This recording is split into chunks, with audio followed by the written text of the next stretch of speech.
The Amiga line of computers is known for its popularity, mainly as a powerful games computer of the 1980s and 90s, but also its operating system was evolved to allow the Amiga to become a strong workstation too. But one Amiga that never gained widespread popularity in sales was the CDTV. Let's take a look at it in this video and the reasons why it flopped. Now, before I go any further, whenever I shoot one of these videos, I go to a number of different sources for the information I include.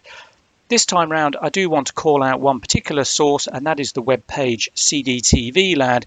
There's some great original research there on the CDTV and its peripherals, and including some fascinating information that tries to work out how many of these units were produced and when. Now, information on this subject does vary, but certainly according to CDTV Land, the number of CDTVs ever produced was certainly considerably less than 100,000 and probably around 80,000. We'll come back to that later on. But let's start with some facts about the CDTV when it launched.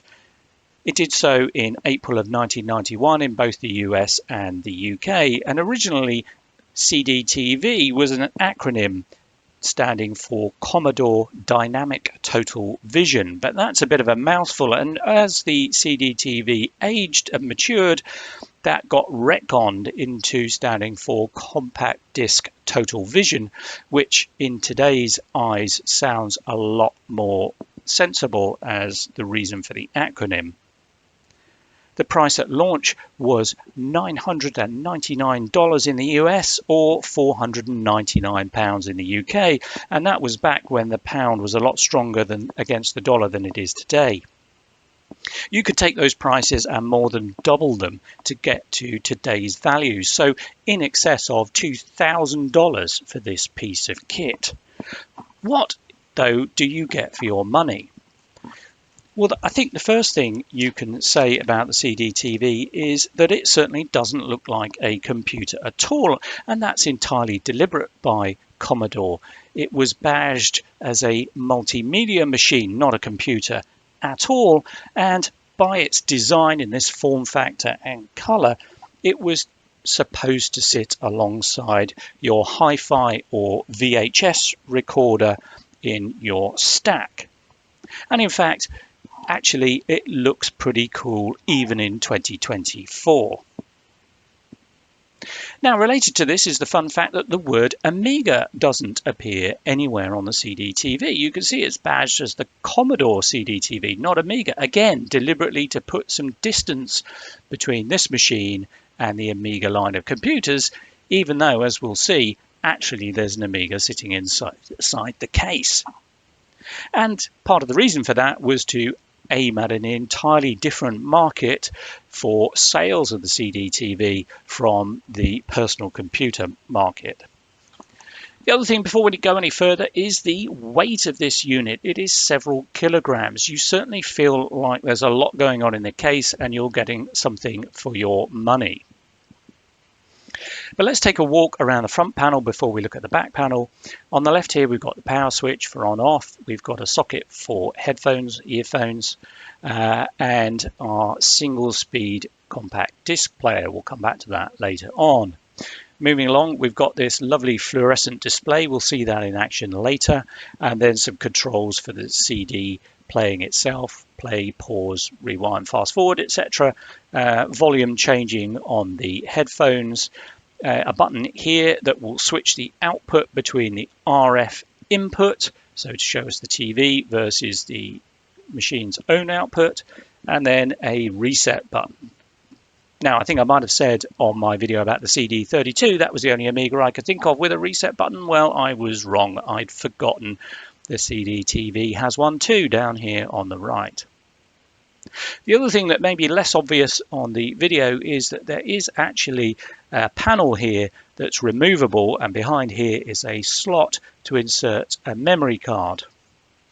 I believe, however, the largest memory card you could get to fit there was a staggering 256 kilobytes. So that's not really going to enhance the capabilities of the CDTV greatly. Well, turning to the back of the machine, what do we have? The answer to that is a bit of a mixed bag. Let's begin with these larger connectors here. These are the familiar Amiga ports for video, parallel serial, and the floppy disk drive. So particularly the first and the last of the 23-pin connectors that only the Amiga uses. Then we've got the familiar ports for audio out in stereo, and then a couple of rather intriguing ports that are for the keyboard and mouse that are non-standard. So whilst we've got standard ports for everything else over here, the keyboard and mouse are non-standard. In part, that's just a question of space. As we will see inside the machine, the motherboard cuts off about here, so there really isn't the space for anything else other than these mini DIN connectors. We've got a power inlet port here, and then something else that's quite intriguing and again unique as far as I'm aware on the CDTV, and that's an Amiga with MIDI in and MIDI out. So if you had the right kind of CD, you could connect that up to your MIDI equipment and get that to play along with your CD. Now, side comment on the MIDI, this is actually wired internally to the serial port, so you can either use the serial device or the MIDI device. You can't use them both at the same time. You have to decide which one it is. Moving along, we've got a cover here that hides an expansion port which has DMA capabilities. So there was a SCSI card that was produced by Commodore as an add-on for the CDTV that would go in there and provide SCSI capability, and then a video slot. Here I've got a standard CDTV video card in here for the RF input, in other words the aerial and then the output to an RF TV, and also composite output. But you could get a replacement for this in the form of a Genlock that would allow you to Genlock the CDTV to other equipment. So a fairly comprehensive list of connectors on the back, but what else came in the box when you bought a CDTV? Well, primarily the other thing was this, which is the controller.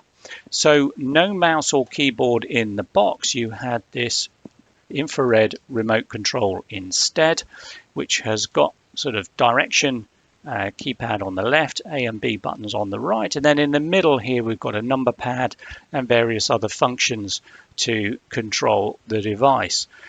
So rather different form of connecting to the machine than we're used to on Amigas with the standard keyboard. I believe in passing there were two versions of this controller, and this is the later version where I've got a switch here for telling the device whether I've got a mouse or a joystick attached to the connector at the back. I believe in earlier versions this was just a push switch, so it wasn't always obvious which setting you had the controller set to, whereas with the slider switch it's very clear whether you've got it on mouse or joystick.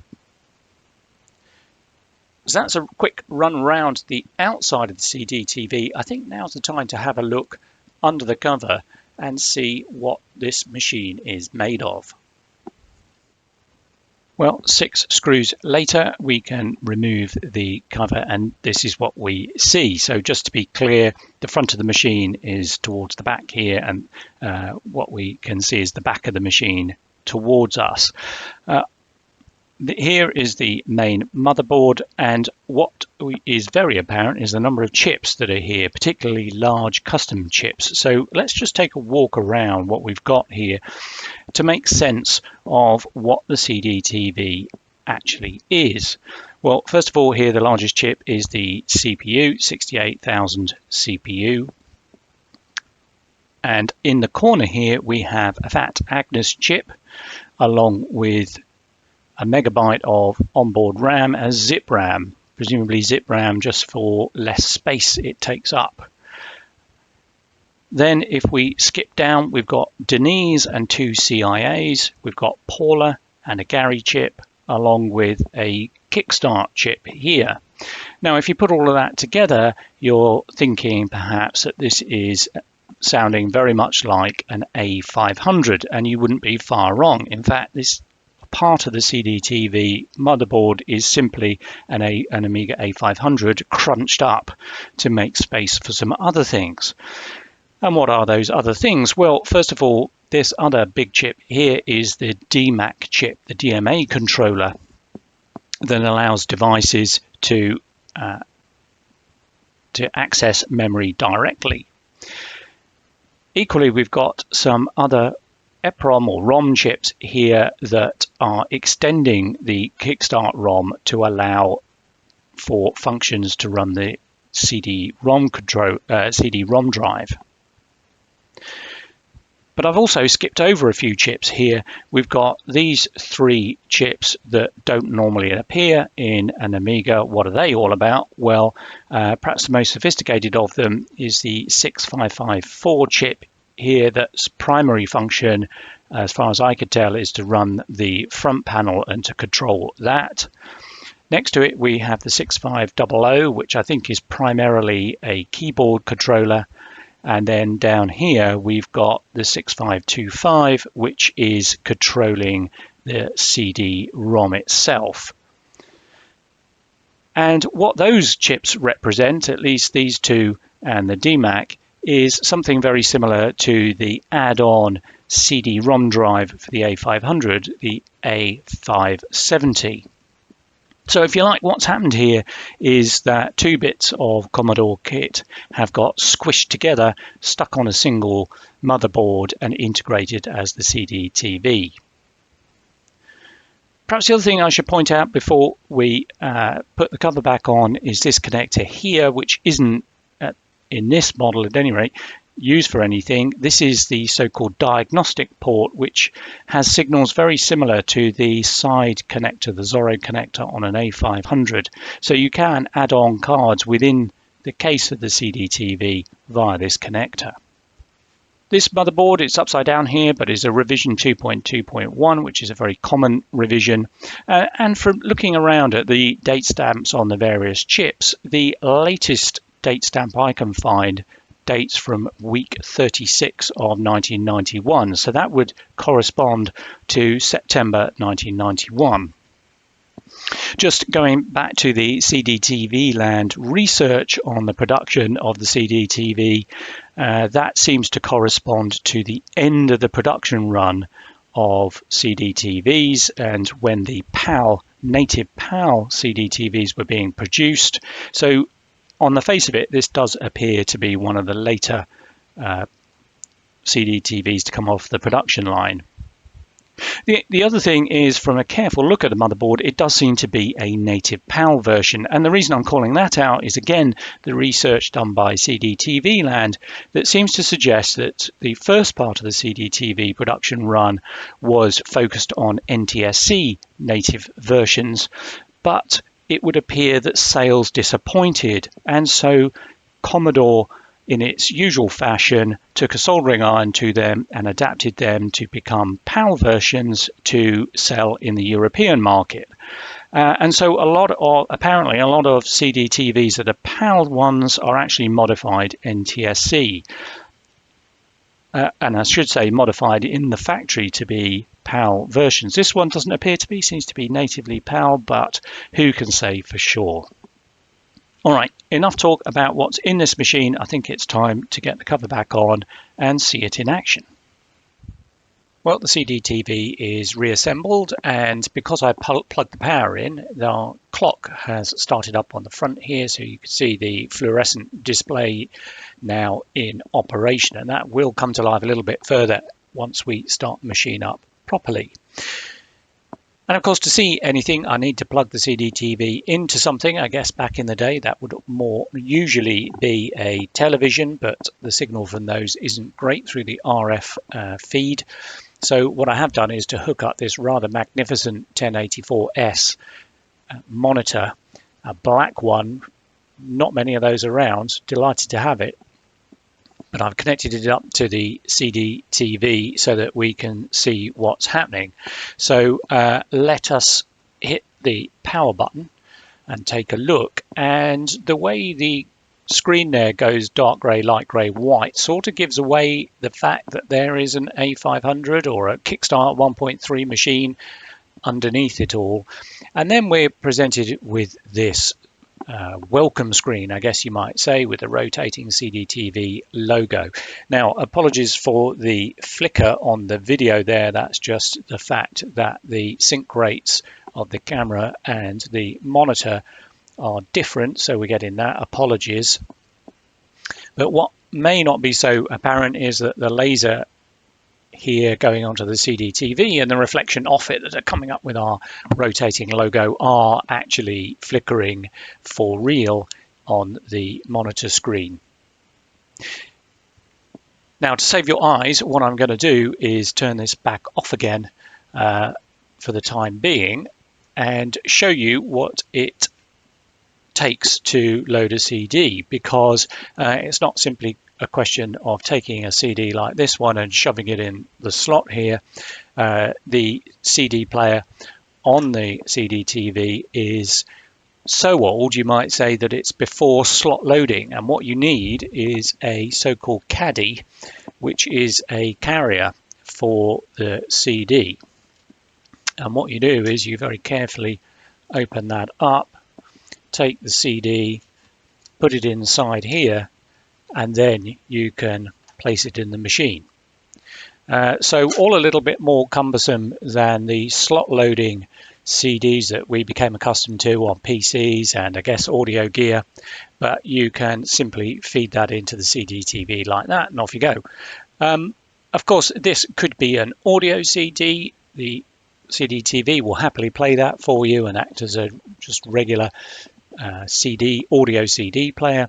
Could be a game like I've got here, and I will show you this in a moment. I guess the thing to point out also is that during the development of the CDTV, a new format for motion pictures was created called CD-XL, which does allow some measure of full motion video, albeit in reduced colors. This is only an OCS machine, 4096 colors tops, and at a relatively low refresh rate. But CD-XL did at least take some steps towards getting video playing off CDs. So to that extent, it was quite groundbreaking. But what I'm going to do now is not inflict any more flicker on you, but to switch over to a direct feed and just take a look at some of these games. So now we have the direct video feed, and you can see that start screen a little bit more authentically as it is meant to be. So let me just put in the caddy and off we go. To the side of the CD, there is in fact a little activity light that is telling me when the disk itself is being accessed. So we've got another little logo page there while we wait for the game to load. Well, the first game I'm going to show you is an extract from Trivial Pursuit, the familiar board game. Now that's just loading up, and as it loads, one thing that is readily apparent is the fact that because it's going off CD-ROM, I don't have to change floppy disks all the time, which really does add to the convenience value. But let me just show you a few extracts of this game. I'll be your quizmaster today, so please pay attention. If we all do what we're told, we'll get on. But if anybody wants to mess around and act immature, there'll be serious trouble. Okay? So we have fully voiced cartoon characters to act as our quizmaster, etc. We'll see more of them later. But I can roll the dice, etc. and work out where I want to move to on the board using the joypad. Incidentally, I've muted the sound, otherwise it gets really rather tedious while I'm talking to you at the same time. And then we watch the counter move around the board, and finally we get to the question itself, which is supported by some high-res graphics, although arguably they're not really doing a lot to help you answer the question. But the big thing here is once we've answered, the computer doesn't give us options. We just have to decide for ourselves whether we got the question right or not. So that's rather different from what I was expecting of perhaps getting a choice of 4 options, a bit like the old pub quiz games we used to get back in the day.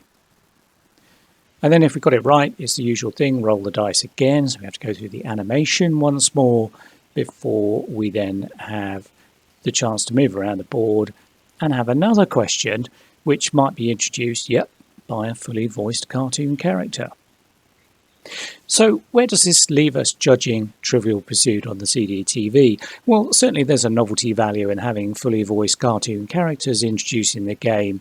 That does add a new dimension that you don't get in the board game.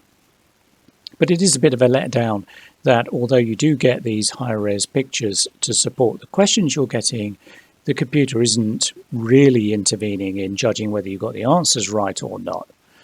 And it does leave you wondering whether really you'd be better off playing the game in its board version and going at your own pace rather than waiting for the cartoon interludes to take their place. All in all, not the greatest advert for multimedia perhaps. Let's take a look at something else. So I am, of course, looking at Defender of the Crown 2, and I begin with this opening choice of one of 4 characters to play, all to try and free the king by raising enough money for the ransom. Given, though, that all 4 of them seem to believe that it's right to free the king, it's a little confusing why they don't just club together to achieve that aim, but perhaps we won't ask that question. Let me just pick Geoffrey Longsword. It is your task to raise the £20,000 sterling necessary to free the king.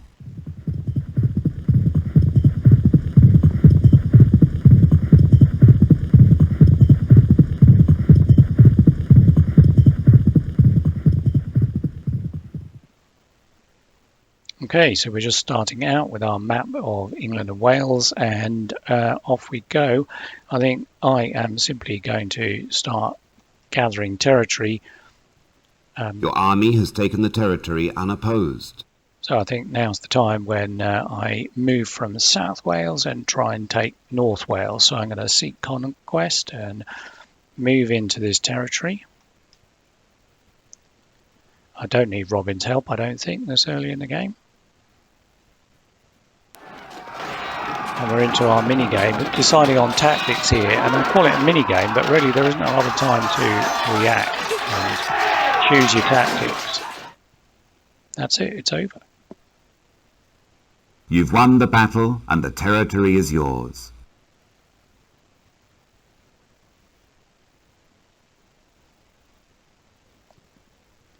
A tournament has been called and your presence is required.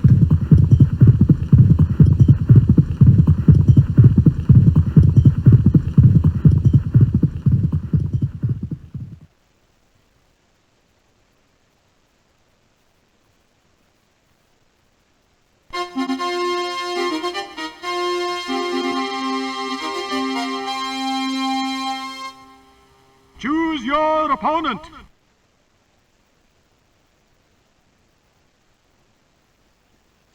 Well, given that his jousting ability is average, I think, yeah, let's go for Cedric. And just fame here because jousting seems to be a complete lottery as far as I can make out.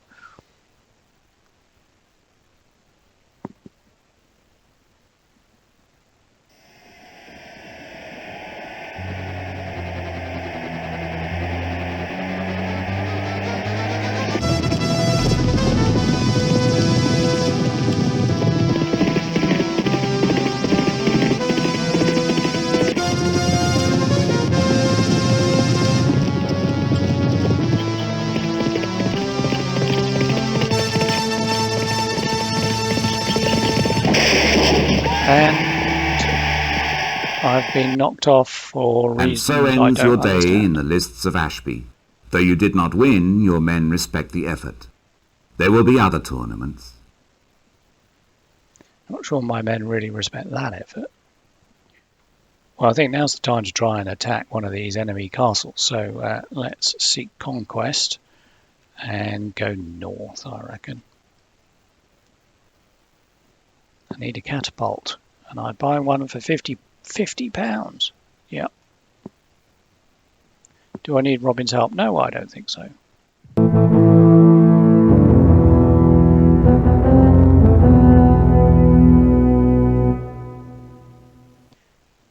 So we're into another little mini game here where I need to choose my projectile from one of these three options in front of my little man here. I'm going to choose the middle projectile, load that into my catapult, and then the name of the game is to tilt the catapult to the right angle, fire the projectile, and try and shake chunks out of the castle wall. Well, that's helped a little bit. And now chuck in one of these incendiary bombs. Let's call that Greek fire because it sounds cool. And fire that through the breach. And the flames are beginning to lick at the building behind the breach there, I can see.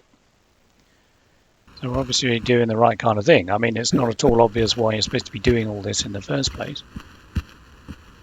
And I think the theory is that it'll make the upcoming battle easier. And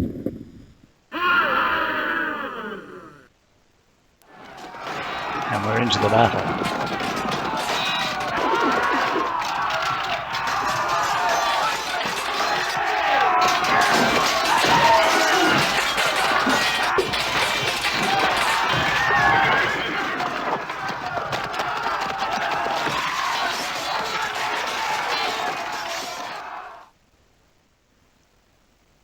Okay, so I think now's the time to try something a little bit different and go and raid an enemy castle. See if we can go and pilfer some loot, some gold from the castle. So let's go raiding. This controller is going to comply, right? And let's go and raid that castle there. And yeah, let's use Robin's help.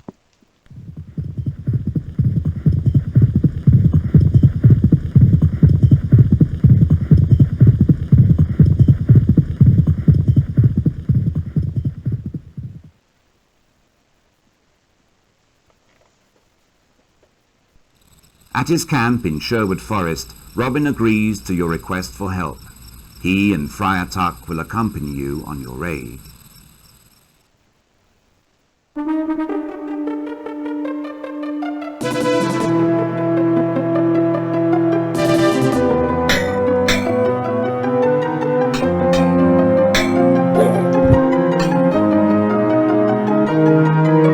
That's the first card down.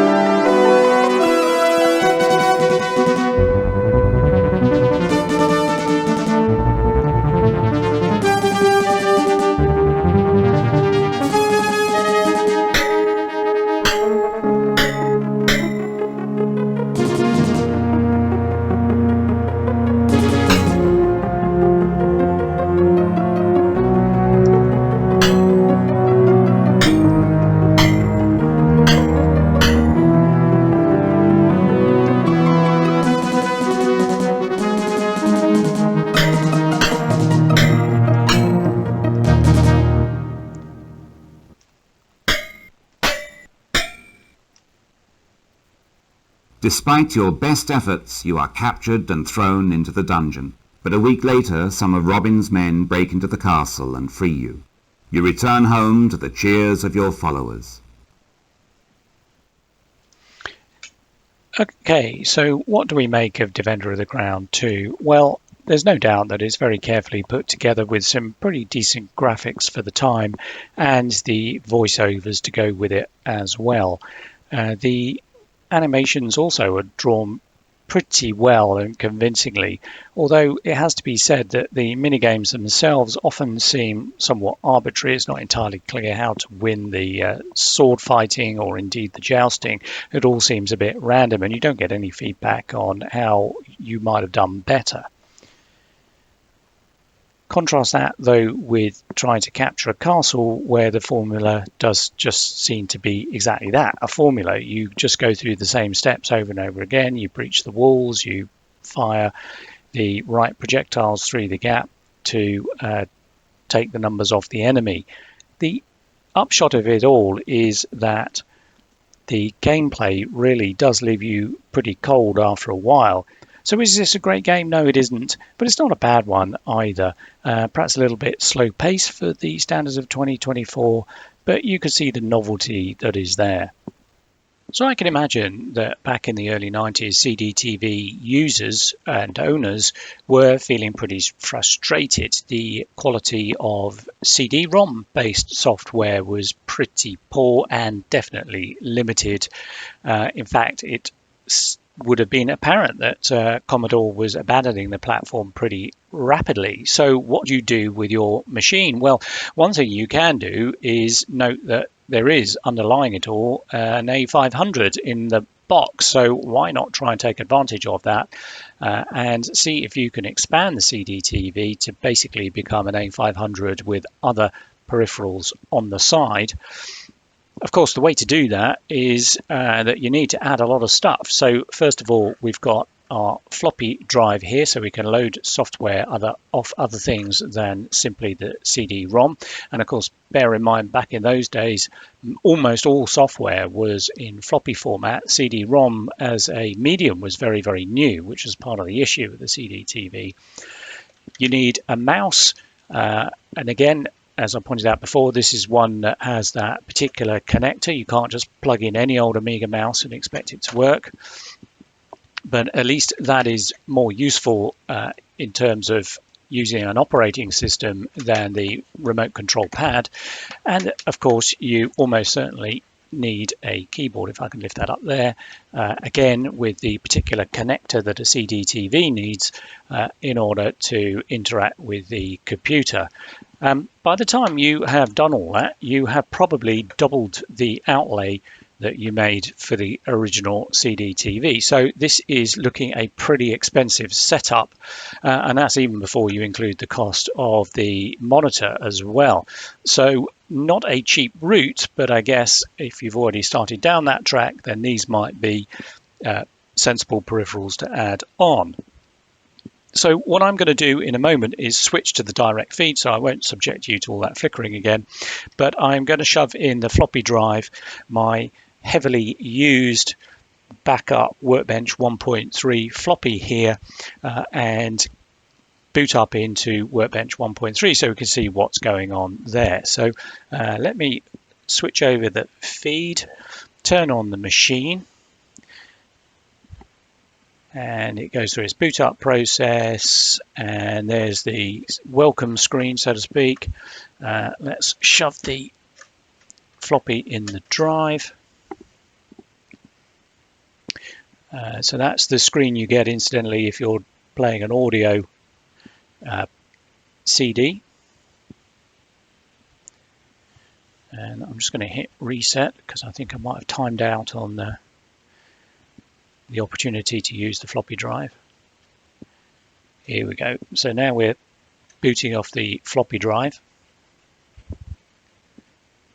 So we'll just give that a moment to work its way through and come back when we've booted into Workbench. And here we are in the traditional Workbench 1.3 view with all the icons on the right. There's some more use of the Amiga on the left these days. And just quickly to do a little test here, because this is a slightly nobbled Workbench disk, I have which Amiga on here so we could just check out what it thinks of the machine. And it has correctly identified this as an Amiga CDTV with OCS Denise and ECS Fata Agnes. So through this mechanism with the floppy drive, the mouse, with the keyboard, yep, you can run Kickstart 1.3 software. So maybe let's try and push this a little bit further and run a demo on a CDTV. How about that? So what is my verdict on the CDTV? Well, simply that it was very much ahead of its time, just like the Philips CDI, which also set out at a similar time to integrate a CD-ROM drive into a consumer unit aimed at multimedia. The fact was the world wasn't quite ready for this merging of technologies, and Indeed, neither was the technology itself, and that led to very high prices for the base unit. In fact, I have read that the CD-ROM drive itself costs several $100s out of the overall list price, which is part of the reason why these retailed, at least originally, at such high prices. The consequence of all of that meant that the software developers weren't really sure how to use the technology to the best advantage and make the most out of the CD-ROM. That only came later, really, with the advent of the PC. The consequence being that early software was pretty disappointing, to be frank, and the CDTV got ditched by Commodore very early on in its lifespan. Users were left with the option of paying even more to upgrade their peripherals so that they could turn their machine effectively into an A500 with a CD-ROM drive. But even then, there wasn't a great deal of software for that setup. Of course, the reality is that history did repeat itself, and Commodore came back with the CD32 concept, which again was a CD drive attached to an Amiga. I've done a separate video on that, but the jury really is out on the CD32 itself, because that came right at the demise of Commodore. Hope you've enjoyed this video. Do join me again next time for more retro computing. Bye.